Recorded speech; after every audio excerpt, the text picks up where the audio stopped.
Hello, my name is Aaron Holmes. Today we're going to go over and explain the ancient Greek play Lysistrata by Aristophanes.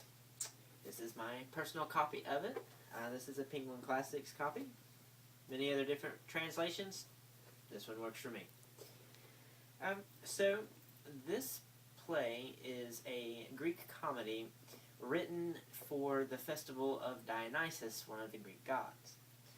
They did this sort of as a competition.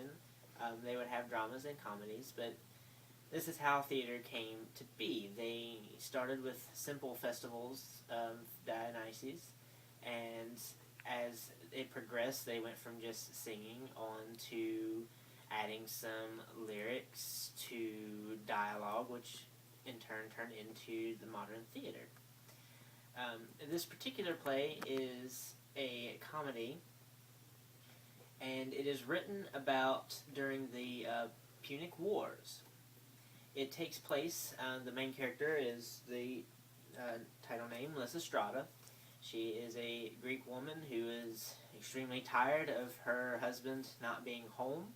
All the women are because of these wars, so she basically gathers the women of all the city-states of Greece.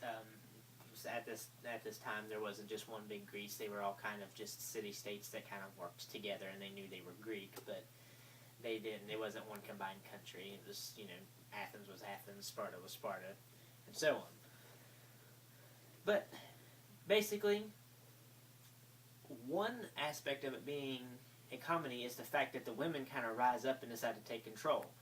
In this ancient Greek society, that's hilarious to them because women wouldn't take control, especially in matters of politics and war. So, throughout this play, the women basically decide to withhold sex from the men of the country because they knew that this would eventually bring the men together under all this one cause to keep them from fighting, because the men would no longer be able to stand it, that they would not be able to fulfill their needs, let's put it. So, as this goes on, the men more and more feel the need to fulfill those needs.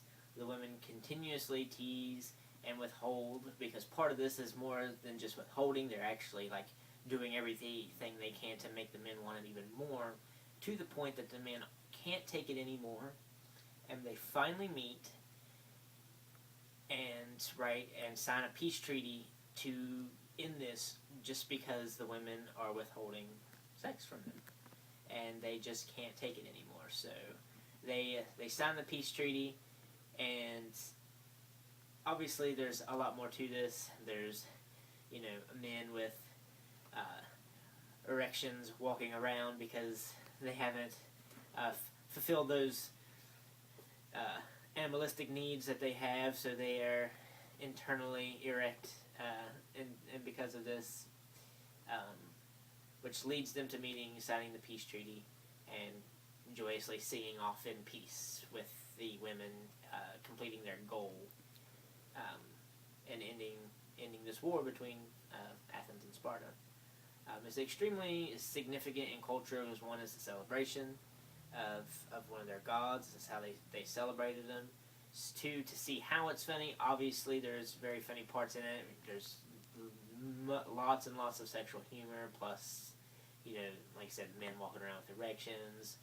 But to really understand culture, there's other reasons why it is a comedy. Like I said, basically the whole idea to the Greeks at the time of women taking charge and deciding to end this war would be hysterical to them, because women just didn't have that type of role. They were not important in this society. They were just women. Women had nothing to do with this. So that's the very, very brief gist of the play Lysistrata. I hope you enjoy it. If you do decide to read it, it's worth the read.